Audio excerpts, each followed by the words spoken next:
JJ, you wanted to say something? Yes, this is not a criticism but an observation. I have been in many gatherings like this where we talk about CSR, but we end up spending about 80 to 90% of our time talking about the S and R, not much on the C. And I believe that being engines of growth, corporates should be a very important sector to engage in discussions like this. Now, I had strategy for a retail company. I've been a business consultant for a number of years, and I haven't had much content to hang on to grab onto in terms of best practices and how you mainstream a lot of what we are talking about here, because we guys feel good about talking about the good stuff. But as I go back to the boardroom, I sit in the boards as well. Then we talk about sales, margins, inventory, OPEX, share price, and things like that. We could conveniently forget about this. I think the gap now is what kind of a model, what are the best practices out there that we could show us who are convinced and bring back to our boardrooms and say, look, this makes actually business sense. We should be able to speak the language of business and translate this to not only a strategy, but superimpose on it an execution system that we are able to create sustainable value for our shareholders, and of course with due regard to our stakeholders. So that's where I'm now asking, are there any of those best practices? Because it's easier to convince boards, our CEOs, that look, this makes business sense as well. Integrating or mainstreaming a lot of what we're talking about, I think is going to be very key to engage a very important sector in our society, and that is an argument for the C part in the CSR discussion. Yeah. I mean, what I see is that there's two sides to it, really. One is we have, I sometimes say, far more corpses on the slab now.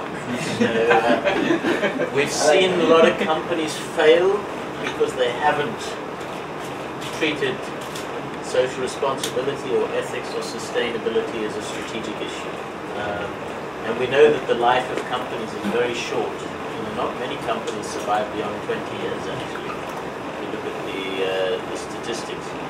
So that's the one side in speaking to boards, is to look at the risks associated now with not taking these things into account.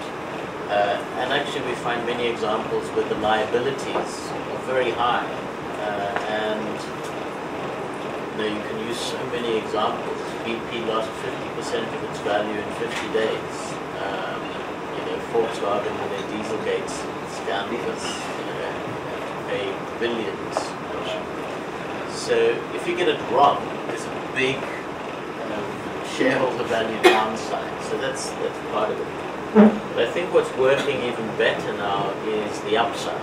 So is to find those examples and share them with companies where the leaders have been strategic enough to see that this is a competitiveness and a growth area. So sometimes I use the example of Jeff Immelt. Right? So we know Jack Welch, he built General Electric very successfully. There's a whole MBA, you can take a Jack Welch MBA because he was such a successful leader. But a very different kind of leader for a different generation. It was all about winning at almost any cost. And if your business unit wasn't number 1 or 2 in the sector, they shut you down. Jeff Immelt takes over and completely changes the strategy of that company. He bets the future of the company on ecological technology or clean technology and health technology. The first couple of years doesn't perform very well. Shareholders got very nervous. But now you look at how they're doing. He put into their Eco-Imagination program initially $12 billion. So you can imagine why shareholders got a bit nervous. 5 years later, they were making $160 billion from that market. So I think it's to have those kind of conversations with boards about how this is a growth area to get it right. And picking up on your point, I think is that CSR is a radical agenda if we do it right. I mean, it is actually about transformation, because if we don't change, especially the ideology of the current economic system, we will continue to have the problems. In a way, Marx was right about a lot of things. I mean, certainly about capitalism. Now you've got his ear. I mean, the concentration of wealth and power, he was absolutely right. So he wasn't maybe right about the solution, but certainly diagnosing the problem. So I guess that's a lot of also what we miss in business education is challenging the economic ideology that pervades still our business schools, and saying that there is a different way to teach business, to practice business, and if we do it right, it has a big upside. But there will be winners and losers, and that's the other conversation I have with boards. It's simple, which side of history do you want to be on? Do you want to, if you're in a sunset industry, don't expect to be around in 50 years' time, unless you're making that switch. And we have enough examples of those kind of companies as well, whether it's decline of Polaroid or Fuji or even BlackBerry, this kind of thing. So this is where I think business schools, universities, and even NGOs, perhaps like BCYF, can play a very important role, is to build case studies that we in business actually can go on, local case studies, if you will, on what went wrong, on things that went wrong, and things that went right, so that there would be an empirical data that would help those who actually want to make meaningful transformation and change in the corporate setting. They have something to look at least to base their actions on.